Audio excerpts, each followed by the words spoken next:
Eh ben, bonsoir à toutes, bonsoir à tous. J'espère que vous allez bien. Soyez les bienvenus dans notre troisième live Reverdy qui sera consacré au rôle des fibres dans la ration. Nous avions dédié notre premier live à la maladie de Cushing avec notre vétérinaire Aneva, notre second live aux articulations du cheval avec notre vétérinaire Cyril. Et ce soir, on est de retour avec Aneva pour parler du rôle des fibres dans l'alimentation du cheval. Donc, on va en répondant aux questions que vous nous avez posées au cours de ces derniers jours. On va parler, donc rappeler l'importance du fourrage dans l'alimentation d'un cheval qui doit constituer la base de l'alimentation parce qu'on le rappellera, le cheval est avant tout un herbivore. On parlera des différents types de fourrage et puis on vous donnera aussi quelques recommandations pratiques sur quoi, combien, comment, etc. Et on insistera aussi sur les qualités nutritionnelles, les intérêts nutritionnels du fourrage. Voilà, donc on va, et puis dans un second temps, on répondra aussi aux questions que vous nous poserez en direct via ce live, donc sur Facebook et sur Instagram. Donc n'hésitez surtout pas à nous poser tout un tas de questions, on tâchera d'y répondre. Donc on va accueillir Aneva. Hop. Elle est en train de se connecter.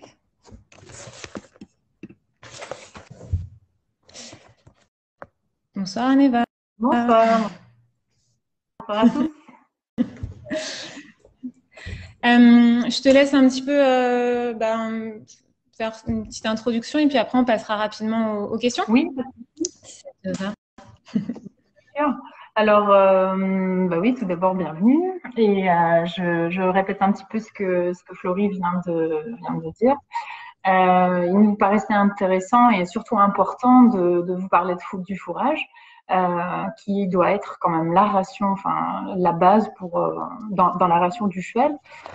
On oublie souvent quand même que le cheval finalement est un herbivore pur et dur et que on a essentiellement besoin du fourrage pour pouvoir répondre à ses besoins nutritionnels et énergétiques. Et lorsque on a une couverture insuffisante par des besoins qui sont plus élevés, on va pouvoir accéder à une ration complémentaire. Voilà. Donc, il me paraissait aussi important de vous dire que, comme de nombreuses personnes savent, nourrir un cheval, c'est en premier lieu nourrir sa flore.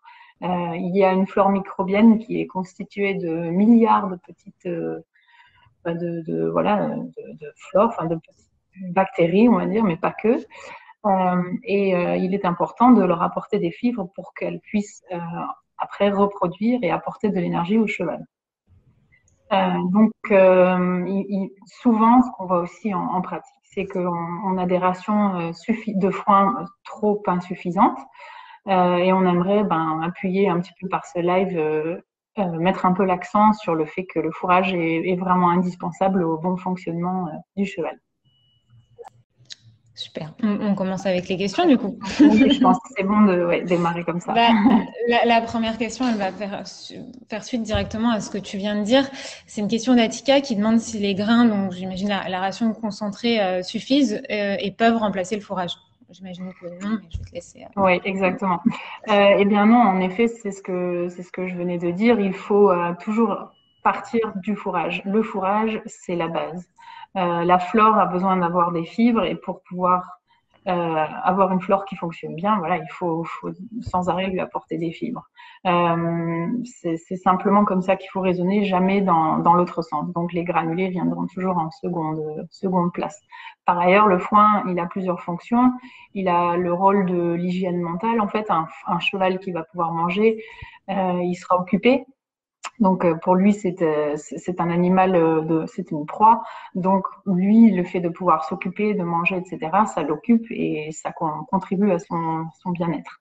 Donc d'autant plus vrai pour les chevaux qui sont dans les écuries. Il y a aussi un effet de lest, le fait que le cheval ait un tractus digestif rempli de fibres lui permet d'avoir une motilité et par ailleurs donc empêche des problèmes de digestion, empêche par exemple le déplacement du côlon, etc., assure une bonne hydratation et par la suite une bonne performance et une bonne santé avant tout. Donc, non, bien se rappeler de ces éléments-là. Ok, donc voilà, c'est un rôle super important sur le mental et sur le fonctionnement sur le corps du cheval, tout simplement, sur sa santé générale. Oui, c'est indispensable. Oui, tout à fait. Ok. Du coup, je passe à la suivante. Tu veux ajouter quelque chose là-dessus ou pas? Pas forcément, non. Je pense que pour le moment, oui.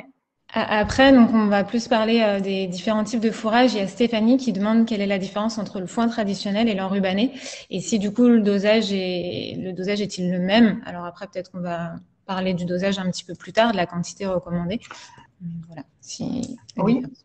Alors, c'est vrai que c'est une question, on peut s'étaler longtemps dessus parce qu'il y a beaucoup de choses à dire. Donc, je vais essayer de venir au point essentiel pour pouvoir répondre à cette question qui est fort intéressante et tout à fait juste de poser.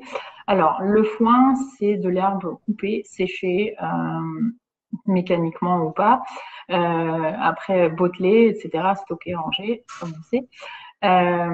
Cette herbe, elle contient en général 10 à 15% d'eau. Donc, on parle de l'humidité et on traduit plutôt, on parle aussi souvent en matière sèche. Donc, on aime bien qu'un bon foin contienne, on va dire, au-dessus de 90 de matière sèche, donc peu d'eau, 10% d'eau par exemple. Enfin, c'est un petit peu les normes.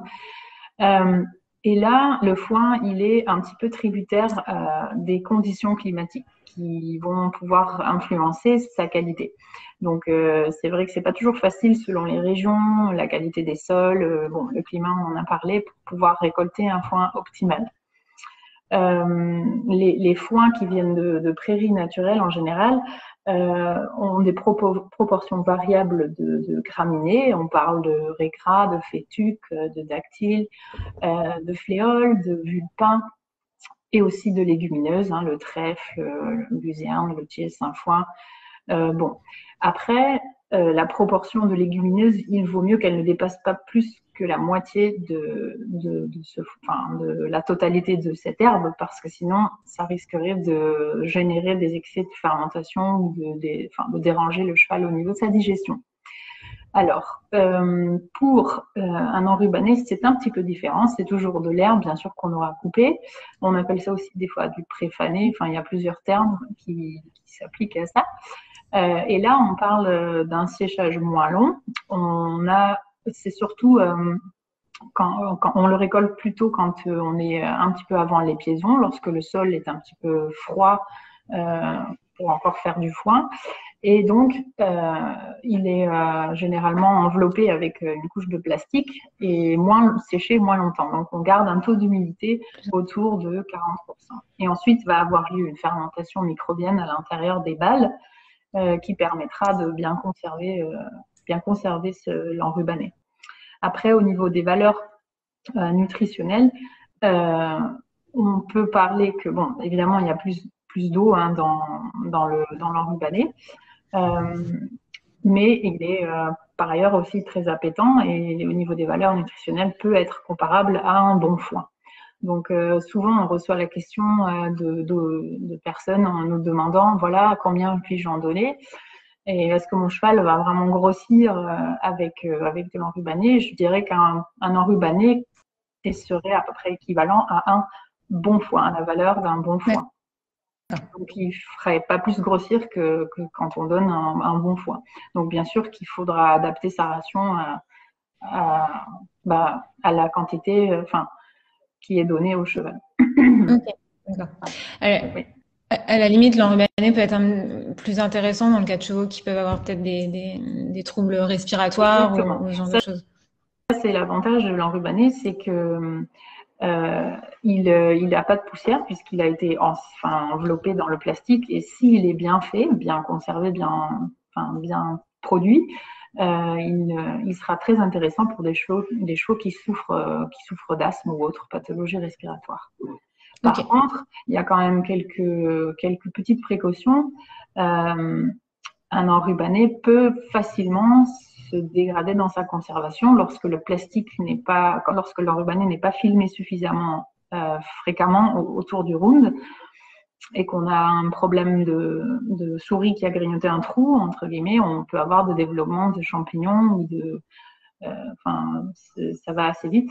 Et là, c'est vrai que c'est potentiellement pénible pour la conservation. Et il faut le manger assez rapidement, selon la taille du rhum, entre 2 et 4 jours après l'ouverture de la botte, D'accord. de la balle. Un peu plus, enfin, c'est plus contraignant qu'un foin classique au niveau de la conservation. Oui.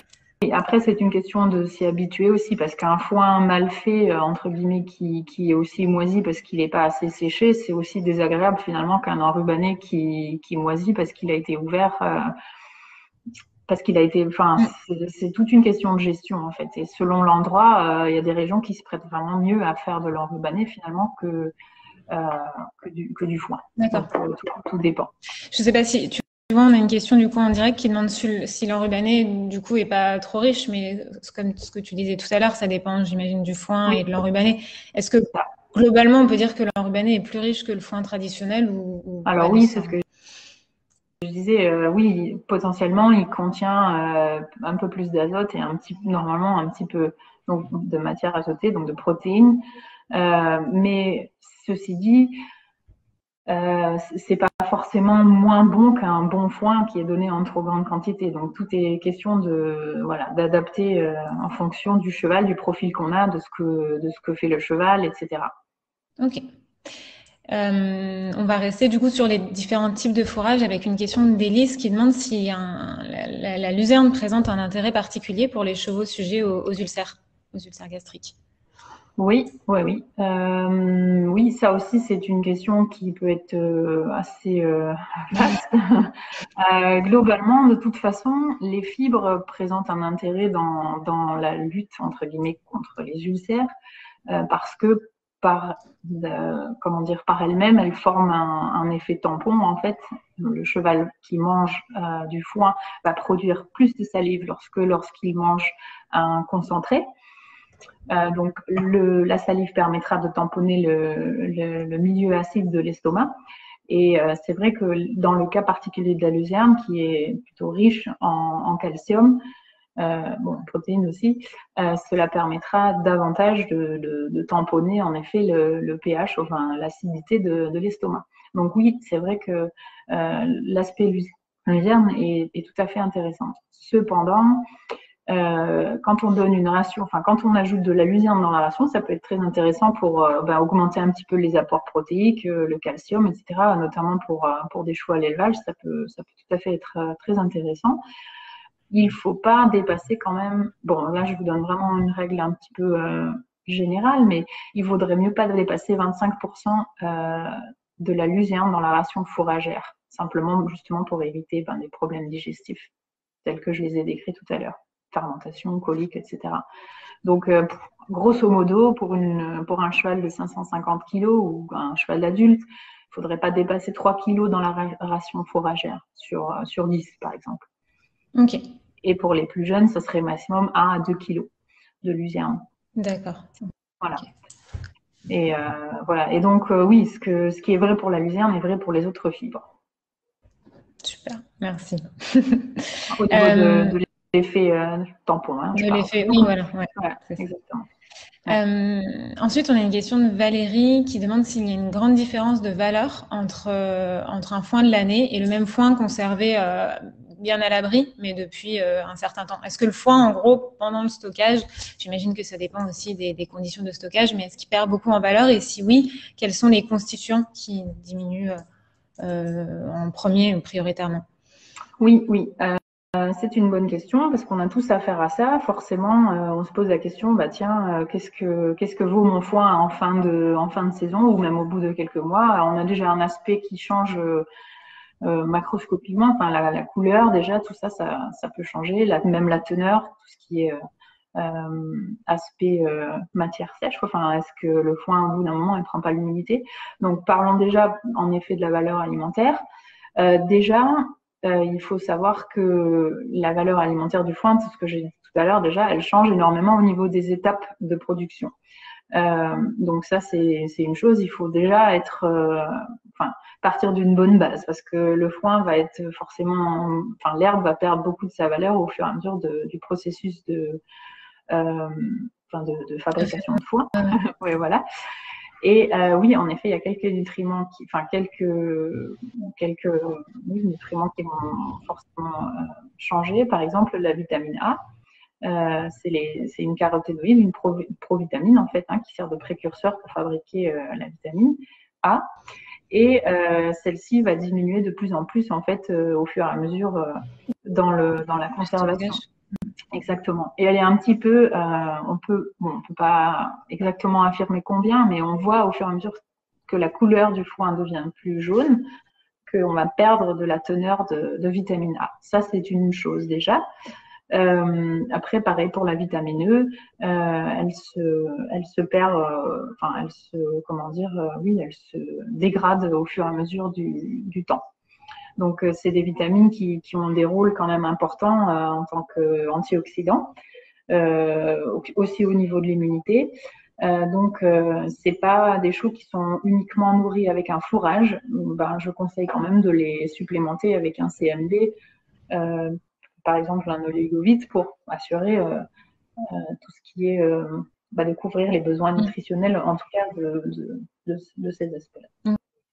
Okay. Après, au niveau énergie, ça va, ça reste plus ou moins stable. Et puis, oui, je pense que j'ai rien d'autre à ajouter, à part l'hygiène aussi du foin. Comme je disais, il peut se dégrader, il peut commencer à développer éventuellement des moisissures. Voilà. Okay. Donc, ce qui diminue en premier, ça va surtout être les vitamines. Et quoi qu'il arrive, tu m'arrêteras si je me trompe, mais un cheval qui est nourri exclusivement au foin, ça fonctionne très bien. Il faut simplement, on conseille quand même de complémenter avec un CMV pour les oligo-éléments et les vitamines. Tout à fait. Oui, c'est tout à fait vrai. Et oui, c'est tout à fait vrai. Par ailleurs, un cheval qui mange que du foin peut très bien vivre qu'avec du foin. Bien sûr que ça couvrira pour des besoins particuliers, pas forcément toujours tous les besoins énergétiques, mais voilà. Ce qu'on lui demande à côté. Quoi. Exactement. Et dépendant aussi de la qualité du foin. Mais un cheval peut parfaitement vivre qu'avec du foin, et les chevaux qui ont que du foin vont parfaitement bien qu'avec du foin si on leur demande pas évidemment de courir un grand prix. En revanche, sans foin, ça va être plus délicat. C'est pas possible. Et puis, je profite aussi de l'occasion de parler du foin, finalement, de toucher un petit peu aussi à ce sujet-là, qu'on approfondira bien sûr au fur et à mesure de nos lives aussi, mais l'abreuvement, l'eau, est finalement une suite logique. Le foin, l'eau, la pierre à sel, c'est finalement la pyramide de base pour que la ration du cheval puisse tenir la route, si je m'exprime un peu platement. Sans eau, on vient forcément à des problèmes de digestion, de coliques, d'ulcères, de myosite, de myopathie, etc. L'eau est un élément vraiment indispensable, et particulièrement plus en hiver, parce que les chevaux sont peut-être plus souvent au box, ils ont peut-être plus accès à des abreuvoirs automatiques qui ne sont pas toujours réglés avec un débit optimal. L'eau est froide, voilà, donc les chevaux boivent potentiellement moins facilement avec toute la problématique qui s'ensuit.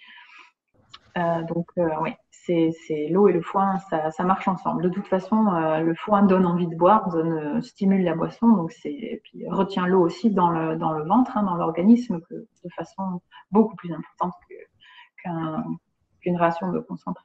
Ok, c'est le duo indispensable. C'est ça. Ça marche.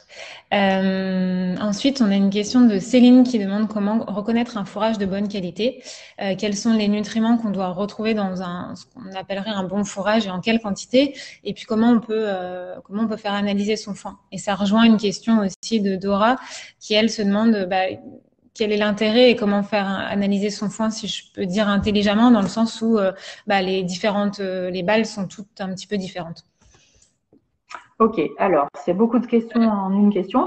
Donc, la qualité et l'analyse du foin. On va déjà exactement commencer par la qualité des fourrages des visus. Alors, la couleur du foin, elle doit plutôt être verte, pas grise ou jaune, ou voilà, pas de plaques collées, voilà, bien vert. Ça, pas trop vert non plus, mais vert, vert naturel, quoi, je dirais. Pas de plaques collées, pas de jaune de foin un peu pressé, encore un peu à moitié humide. C'est vrai qu'une petite partie de présence de feuilles témoigne variable, enfin comment dire, de la présence de plusieurs espèces. Ça aussi, c'est plutôt bon à constater. On peut aussi voir le stade de la récolte en regardant les épis qui sont présents dans le foin. Il faut voir aussi, par exemple, s'il est très fibreux, on peut regarder si on a du regain, ou si par exemple on a coupé trop sur les bords, eh bien on va trouver peut-être plus de feuilles. Le sable, la poussière, ça aussi on peut s'en rendre compte. Les taupes, malheureusement, c'est vrai que c'est pas terrible pour la conservation du foin. L'odeur, par exemple, ça aussi c'est quelque chose qui est important. Exactement. Quand on ouvre la boîte, on aurait presque envie d'en manger à la place du cheval. Finalement, c'est comme ça qu'on sait très bien instinctivement quand on ouvre un foin s'il est bon, s'il sent bon. Après, bon, on peut pas différencier au niveau des moisissures et tout ça, mais clairement, c'est une bonne façon de l'inspecter, quoi. Ok. Après, voilà. Donc, pour donner suite au reste de ta question, je sais plus ce qu'il y avait. Sur l'analyse, qu'est-ce qu'il faut regarder en fait comment on analyse un foin et quels sont les nutriments, les constituants analytiques sur lesquels il faut s'attarder? Alors oui, analyser un foin, c'est une bonne idée. C'est vrai que nous, on le fait beaucoup. Bon, évidemment, on n'atteint jamais la perfection, mais c'est un mode déjà, je dirais, qui est de plus en plus exploité. Ça permet quand même de faire un point sur la ration fourragère, de savoir comment la ration, comment le fourrage se comporte par rapport à la ration qu'on voudra lui donner. Donc, on va pouvoir trouver la matière sèche, on va trouver les sucres solubles qui sont dedans, on va trouver le taux de cendre, enfin la digestibilité. On va aussi pouvoir nommer l'énergie, enfin le taux de protéines, bien sûr, qui est absolument important pour de nombreux chevaux, que ce soit à l'élevage, au sport, croissance. Donc ça, c'est plutôt les choses qu'on va trouver. Après, si les participants veulent avoir des valeurs de foin, on peut leur communiquer après, il n'y a pas de souci, mais je peux citer vite fait un bon foin. Alors, on a des valeurs énergétiques qui s'expriment en unités fourragère cheval par kilo de matière sèche. Et on a aussi, par exemple, les protéines qui s'expriment finalement en MADC, on va faire ça comme ça. Et on a un bon foin qui est récolté de façon précoce. On va dire qu'on a une UFC qui est autour de 0,50, enfin à peu près, un peu plus que 0,50. Et les MADC, on sera autour de plus de 45. Et pour un bon enrubanné, on sera 10 points au-dessus pour chaque. Donc ça, c'est à peu près les valeurs qu'on peut retenir. Et puis un foin qui corresponde aux besoins d'un cheval au travail sera de préférence entre 0,45 et 0,65 d'UFC et 40 à 50 MADC. Ok. Mais bon, ça c'est peut-être un petit peu trop d'informations, mais bon, voilà, on pourra communiquer tout ça aux personnes qui souhaitent. Ouais, voilà. On peut regarder plus en détail. C'est quelque chose qu'on fait. Enfin, toi, tu fais aussi régulièrement des analyses de foin. Sur notre site internet, c'est aussi très bien expliqué. On a une brochure technique qui explique vraiment très bien toutes ces données-là. Alors, je t'ai perdu juste sur Instagram. Et puis ensuite, on peut, en fonction des valeurs du coup du foin, du cheval et de son activité, on peut adapter au mieux la ration de concentré si besoin du coup. Alors, j'ai eu un tout petit décalage technique au niveau de ta question. Donc, si tu veux bien répéter. C'est simplement du coup quand on analyse le foin, parce que toi tu fais quand on nous envoie le foin, on l'analyse et en fonction des valeurs du foin, de l'activité du cheval, de ce qu'on lui demande, on adapte au mieux la ration de concentré pour aller dans ce sens-là, pas adapter le foin en fonction du concentré, mais le concentré en fonction des valeurs du foin. Donc ça on peut faire aussi pour faire les choses vraiment en détail et jusque à fond. Alors, c'est pas toujours évident parce qu'on a une grosse variabilité dans les foins, mais en tout cas, si on arrive à faire le point quand même, par exemple 2 fois par an sur ce que le cheval ingère à la longue, eh bien, on a quand même déjà une bien meilleure vision que, voilà, si on ne sait pas de quoi est constitué son foin, en particulier pour les chevaux avec des besoins spécifiques. C'est vrai qu'on avait une question aussi d'une dame qui se demandait si ça avait un intérêt de le faire sur une seule balle. Bon, après, non, je pense qu'il faut essayer de prendre au plus, enfin, le plus possible d'échantillons ou de petites poignées quand on ne peut pas le faire à la sonde et d'essayer de homogénéiser ça pour pouvoir rendre un résultat plus ou moins, comment dire, fiable et de préférence voilà, exploitable et de préférence au cœur de la balle pour chaque fois. Donc ça, c'est pas toujours évident parce qu'il faut aller aussi tout au fond et tout en bas. Et bon, c'est vrai qu'on a tendance à pendre sur les bords, hop, ça ira, mais non, ce sera pas représentatif de ce que contient réellement le foin.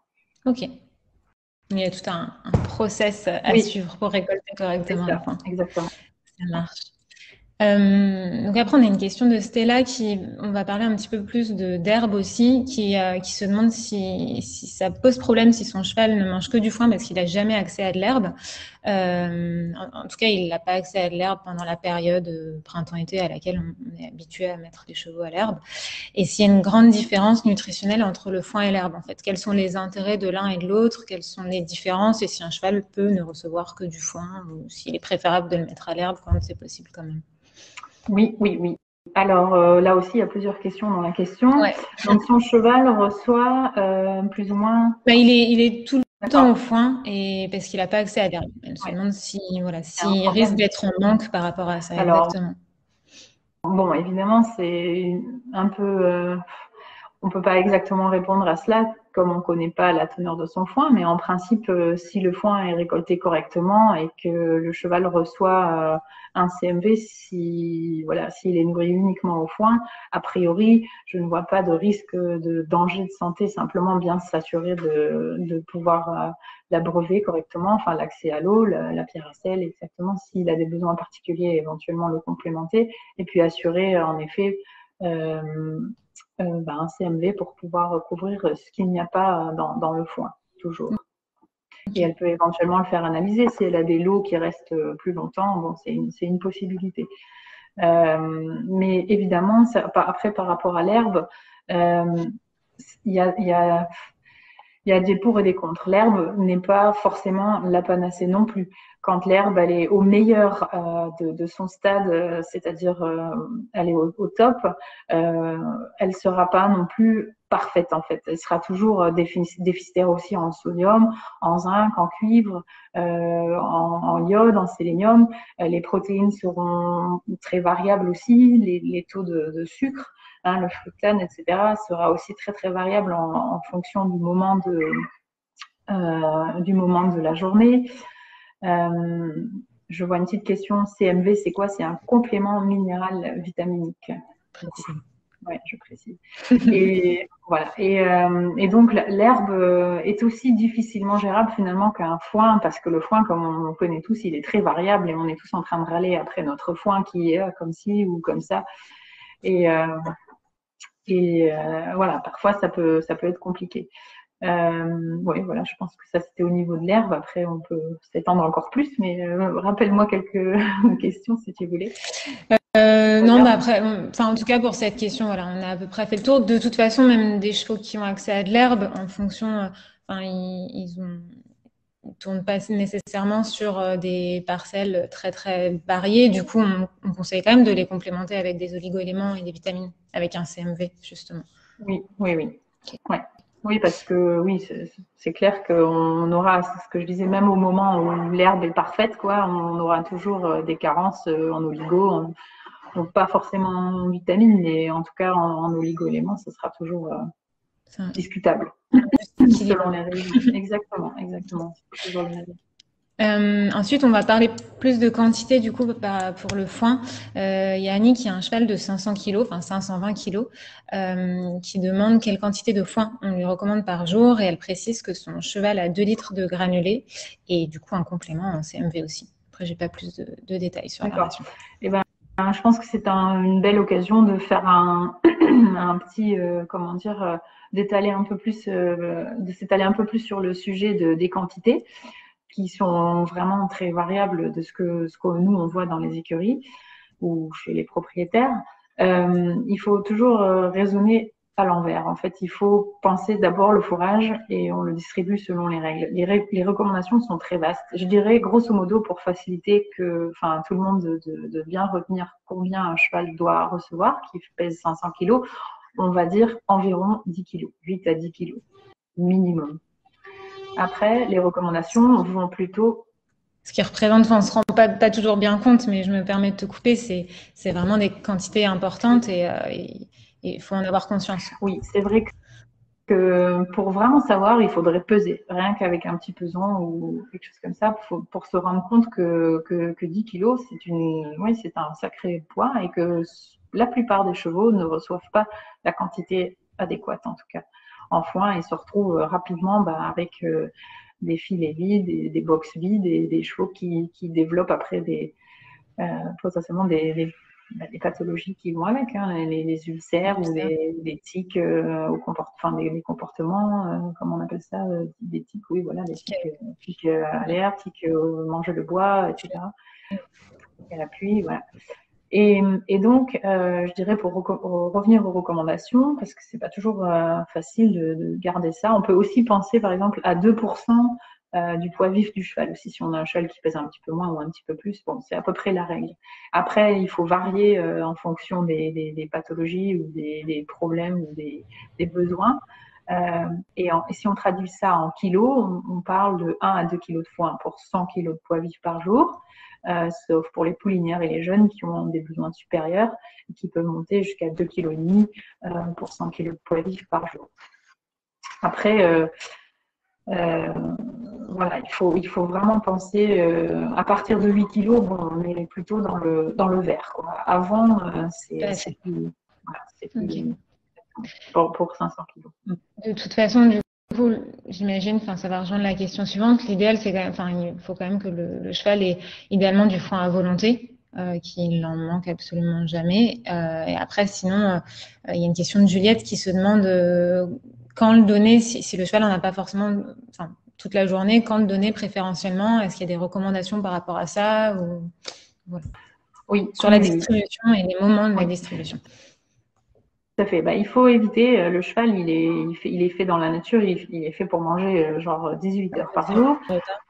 Petit repas, petite quantité en continu. Donc idéalement, c'est vrai que le cheval devrait pouvoir s'occuper. C'est pour ça que je parlais tout à l'heure de l'effet psychologique en fait aussi. Pour le cheval, voilà, l'hygiène mentale, c'est quelque chose qui est inné chez le cheval. Donc théoriquement, le cheval devrait toujours pouvoir avoir accès aux fibres. Bien sûr que c'est pas évident parce que parfois, ça peut se résumer à des quantités énormes. Pour ça, on peut penser aux hay bars ou aux filets qui permettent de réduire l'ingestion rapide, mais qui permettent quand même d'occuper le cheval, ou des doubles filets ou des filets à mailles fines qui sont étudiés pour pas se prendre les pieds dans le filet.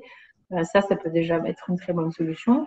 Et quant à la distribution, si on ne peut pas lui procurer du foin en continu, oui, il faut à tout prix essayer d'éviter des périodes de jeûne. Après, par rapport à la distribution de grains ou de granulés, il y a une étude intéressante qui a été faite récemment aux États-Unis. Ils ont pris 2 groupes de chevaux, un groupe qui ont eu des granulés sans avoir un petit peu de foin avant, et un autre groupe qui recevait simplement 1 kg de foin juste avant de recevoir une ration de granulés, 30 minutes après.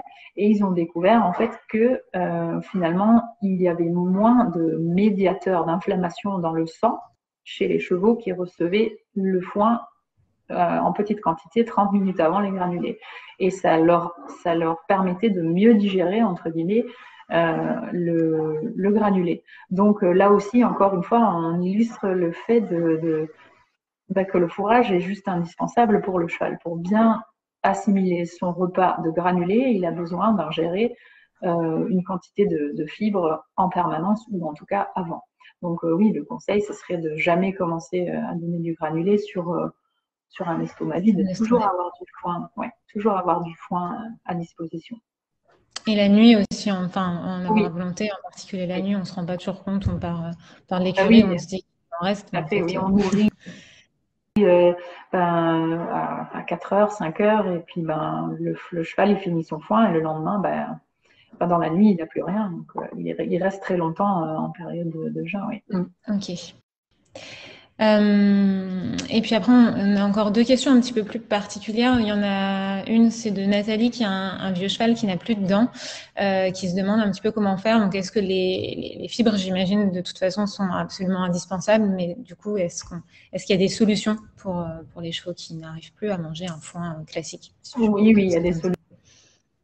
Bien sûr, il existe, il y a des producteurs qui produisent des granulés de foin ou des choses de foin condensées, de l'herbe hachée toute fine. Nous d'ailleurs, on a des petites fibres courtes qui peuvent être parfois plus faciles à manger que du foin qui est plus fibreux, exactement, et qui peut parfaitement être donné aux vieux chevaux. Après, voilà, il faut se référer aux consignes de ces fabricants-là et ça peut être une solution, en effet, pour des chevaux qui n'ont plus de dents. Ok. Ouais, sur le principe, c'était une bonne approche. Alors, c'est peut-être une question bête, mais est-ce que l'enrubané peut être un peu plus facile à mastiquer que du foin classique ou ça n'a rien à voir? Ça dépend. Oui, ça peut, parce que c'est plus doux, c'est plus mouillé. Oui, ça pourrait être le cas, mais c'est pas forcément non plus l'idéal parce que les fibres sont quand même encore assez longues. Et malgré tout, même l'enrubané peut être difficile pour des chevaux qui n'ont plus de dents. C'est vrai qu'il faut vraiment, ouais, faut vraiment mastiquer pour pouvoir commencer la digestion en fait. Ok. Mais bon, dans tous les cas, il faut trouver une Oui. solution. On ne peut pas rester sans fibre. En tout cas, on peut pas se permettre de rester sans fibre. De toute façon, ouais, la ration doit, même pour les vieux chevaux sans dents, il faut essayer de trouver une base en fibre. Oui, tout à fait. Ok. Ouais. Et ensuite, alors tu en as parlé un petit peu tout à l'heure déjà des jeunes chevaux, mais il y a Nolwenn qui demande si la ration d'un poulain en croissance doit être majoritairement composée de fibres. Donc oui, comme pour tous les autres chevaux. Et elle demande si oui, à quel ratio par rapport aux céréales. Oui, alors je vais lui répondre un tout petit peu plus différemment, mais oui, en effet, son jeune cheval en croissance, il doit recevoir des fibres en priorité. Je disais tout à l'heure, pour les jeunes en croissance, ça peut aller jusqu'à 2,5 kg par 100 kg de poids vif. Et j'imagine qu'elle fait allusion aussi par rapport aux céréales, par rapport au risque du développement de l'OCD. Et pour ça, il y a des règles, enfin des valeurs internationales qui ont été imaginées et testées et validées. Et on conseille de ne pas dépasser 100 grammes d'amidon par 100 kg de poids vif par repas, en fait, pour essayer d'éviter les risques d'OCD si elle parle de ça. Donc, je dirais plutôt qu'elle regarde sa ration de cette façon et qu'elle essaye de choisir sa ration complémentaire de cette manière. Ok. Après, donc il y avait, on va passer surtout aux questions qui sont un petit peu posées en direct. Il y en a une qui est revenue plusieurs fois sur des chevaux emphysémateux. Il y a une personne qui parlait du foin cuit. Donc je pense qu'elle parle des foins qu'on passe au Egen, au purificateur. C'est tout à fait une très bonne question. Ouais. Voilà, et si le foin perd ses valeurs nutritionnelles quand on le cuit, quand on le passe à la cocotte, pour parler à la cocotte. Non, les valeurs sont préservées. C'est un très très bon moyen d'éliminer quasiment à 100% tous les pathogènes qui peuvent être nuisibles à la santé respiratoire du cheval. Donc, c'est tout à fait recommandable. On peut parfois même avoir plusieurs techniques en même temps. Si on parle des chevaux qui ont des problèmes endocriniens, tels que les chevaux qui sont SME ou PPD, Cushing, on a besoin de lessiver un peu les sucres. On a des études qui montrent qu'au bout de X nombre d'heures, on parle entre 2 et 9 heures, on peut lessiver plus ou moins 50% des sucres solubles. Et en les repassant derrière. Par contre, le fait de faire tremper son foin, ça peut engendrer aussi une croissance de pathogènes finalement dans le foin qui peuvent après être nuisibles pour le cheval. Mais en les recuisant, donc en les repassant à la vapeur, entre guillemets, ça peut stabiliser le tout et du coup le foin il est dépourvu de sucre soluble et stérilisé et tout à fait bon à manger, bon à être mangé. Ok. Alors je rebondis, il y avait une question aussi, là tu parlais des chevaux pour lesquels il fallait notamment faire attention au sucre. Et il y en a une question tout à l'heure pour un cheval fourbu, quand tu parlais de l'herbe et du fourrage. Du coup, quels sont les recos? Est-ce que, j'imagine faire tremper le foin pour éliminer une partie des sucres solubles, ça en fait partie. Est-ce qu'il y a d'autres recommandations par rapport à ça? Oui, bien sûr. Déjà, ce que je disais, faire tremper le foin le soir pour le lendemain, idéalement le stériliser après, justement pour éviter ce genre de croissance de micro-organismes néfastes. Après, elle peut essayer de choisir un foin qui est plus pauvre en sucre, selon. C'est pas toujours facile parce que évidemment, on est un peu tributaire de ce que l'on reçoit ou ce que l'on doit faire manger à son cheval quand on est en pension quelque part. Ou bon, c'est pas toujours évident. Mais il existe des espèces de foins des graminées finalement qui contiennent moins de sucre par kilo de matière sèche. Donc, ça peut tout à fait être intéressant de s'orienter là-dessus. Donc, oui, et puis essayer de veiller, le faire analyser, ça c'est une bonne chose aussi. Si on a du foin qui convient, le faire analyser déjà à la base pour pouvoir savoir combien de sucre soluble est présent dans le foin. Donc ça c'est déjà des choses qu'on peut faire. Okay. Et est-ce que je dirais même que l'herbe, parce que l'herbe, comme je disais tout à l'heure, elle est très très variable en fonction du moment de la journée, en fonction des températures, en fonction de la météo, en sucre. Et donc c'est vrai que le foin est beaucoup plus facile à gérer pour des chevaux comme ça que de les mettre à l'herbe où c'est très très compliqué de gérer la quantité et l'ingestion. Et je termine avec cette personne qui demandait aussi si elle pouvait sans souci complémenter avec un CMV, donc un complément minéral et vitaminique, et avec de la biotine en même temps, donc toujours pour son cheval. Oui, tout à fait. C'est tout à fait possible. Bien sûr, tenir compte des recommandations, mais oui, bien sûr. Ok. Pas de problème. Alors ensuite, je ne sais pas si toi tu avais vu des questions en particulier, mais je crois qu'on a fait à peu près le tour. On avait une question tout à l'heure sur les jeunes en croissance, donc on parlait de la ration de fourrage. Il y a aussi l'importance des protéines. Un foin n'est peut-être pas toujours, on a parlé un petit peu des protéines tout à l'heure, et peut-être pas toujours bien pourvu en protéines. Donc à ce moment-là, c'est peut-être avec la ration qu'on peut rééquilibrer ça. Tout à fait, exactement. Là, c'est dans quel cas de chevaux? C'était un cas particulier Non, c'était un jeune cheval en croissance. Et tout à l'heure, donc, je parlais de l'apport de fibres, mais il y a aussi il y a une question un peu plus poussée sur les protéines et les taux de protéines pour les jeunes. On peut le faire de plusieurs manières, bien évidemment. C'est ce que je disais tout à l'heure. On peut rajouter, par exemple, une ration fourragère composée de légumineuses, en tout cas de luzerne. Mais on peut aussi penser, en effet, à une ration en complément, qui permet de couvrir les besoins nutritionnels en matière de protéines pour ces chevaux-là. Oui, bien sûr. Okay. C'est un peu la base aussi, comme ça qu'on fonctionne pour être sûr de bien couvrir les besoins, quoi. Ouais, ok. Oui, vas-y, Florie. Non, vas-y, c'est bon. Non, c'est bon. J'ai fini de parler de ça. Et il y a quelqu'un qui revient sur l'enrubané. Du coup, donc on parlait du foin. Si je résume, le foin classique, de toute façon, on le recommande à volonté, ou au minimum pour un cheval de 500 kg, on va dire que minimum 10 kg par jour, c'est 8 à 10 kg par jour, ça commence à être bien. Est-ce qu'on est sur les mêmes quantités pour l'enrubané? Est-ce qu'il faut faire un petit peu plus tu en as parlé tout à l'heure, mais si tu peux il y a de l'eau dedans, donc de l'enrubané, et on va normalement en donner un peu plus parce qu'il y a plus d'eau dedans. Donc c'est vrai qu'un cheval qui travaille qui a des besoins énergétiques plus élevés, on va pouvoir en donner, oui, jusqu'à 20 kilos. Mais après, tout dépend un petit peu aussi de la valeur de son enrubané. Donc attention, parce que sinon, c'est un petit peu comme un bon foin. C'est ce que je disais, si le foin est de très bonne qualité, on va peut-être en donner moins parce que le cheval va être va grossir plus rapidement. Mais en tout cas, ça couvrira plus rapidement ses besoins. Mais oui, l'enrubané, comme il y a de l'eau dedans, généralement, on va être sur des quantités un petit peu plus élevées que sur du foin sec classique. Ok, d'accord. En poids. Mais donc en matière sèche, ce sera normalement l'équivalent. Ouais. Et une dernière question sur des chevaux qui ont plutôt tendance à l'embonpoint.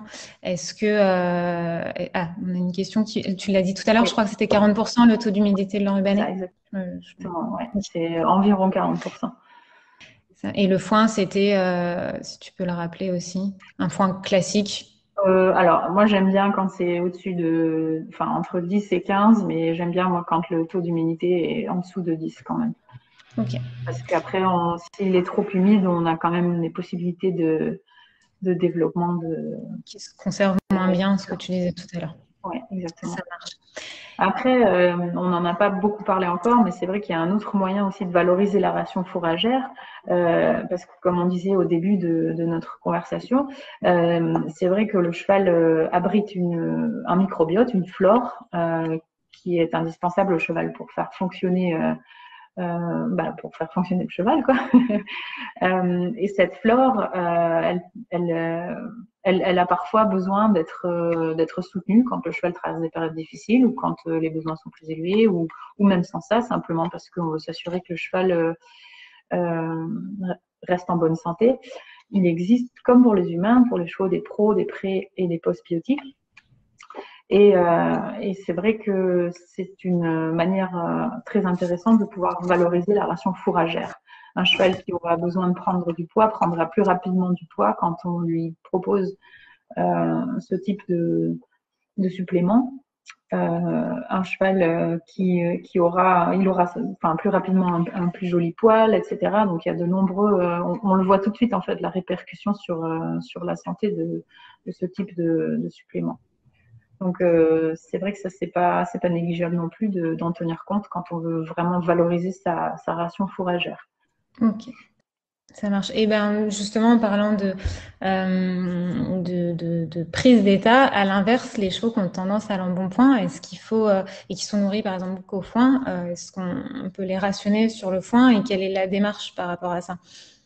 Oui, on peut les rationner, bien sûr. Il faut jamais tomber en dessous du 1% et demi ou du 1 kg et demi de foin par 100 kg de poids vif.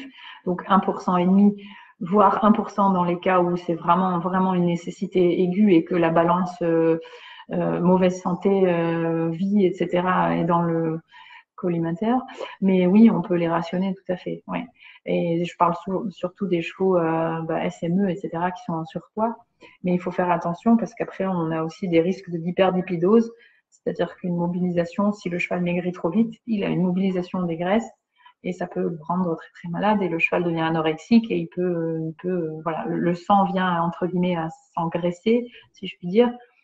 Donc le cheval peut être très très très malade avec cette condition-là. Donc il ne faut pas tomber en dessous d'un rationnement trop sévère. Il faut plus l'étaler dans le exactement, plus l'étaler dans le temps que de le forcer comme ça rapidement. Être patient. De toute façon, voilà, exactement. La perte et la prise de poids d'ailleurs, la perte de poids c'est même encore plus vrai, c'est toujours exactement, c'est toujours au fil du temps, exactement. Il faut compter quelques mois, voire un an. En tout cas, pour maigrir, c'est beaucoup plus compliqué encore. Oui. Ok, ça marche. Je pense que, à moins que tu aies quelque chose à ajouter, que tu voudrais me dire maintenant, sinon... Je pense pas, j'ai vu beaucoup de questions quand même passer, j'ai pas pu tout suivre, mais on se fera. On va reprendre. Il y aura de toute façon, du coup, le live, ça, vous pourrez le revoir en replay, donc sur Facebook, sur Instagram et sur YouTube, sur lequel on ajoutera des sous-titres.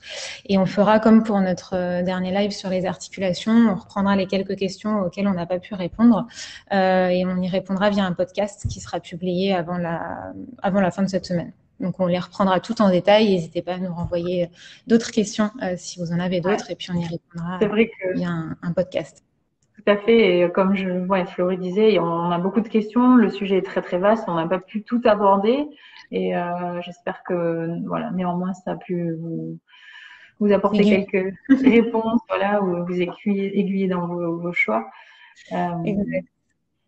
Il y aura aussi, j'en profite, tu parlais de la flore tout à l'heure, il y aura la semaine prochaine donc une vidéo qui sera publiée sur notre supplément Reverdiflore. On parlait de probiotiques et de postbiotiques, donc qui parlera de manière un petit peu plus détaillée de ça. Et puis sinon, si n'as rien d'autre là tout de suite à ajouter, on peut se donner rendez-vous le 16 février pour le prochain live dans lequel on parlera des myosites. Et puis en attendant, je te souhaite une bonne soirée et je vous souhaite une bonne soirée à tous. Merci. Rendez-vous cette semaine pour le podcast et la semaine prochaine avec la vidéo sur le flore. Ça marche. Très, très bonne soirée à tous. Merci à toi, Neva. Allez, à bientôt. Bonne soirée. Bonne soirée.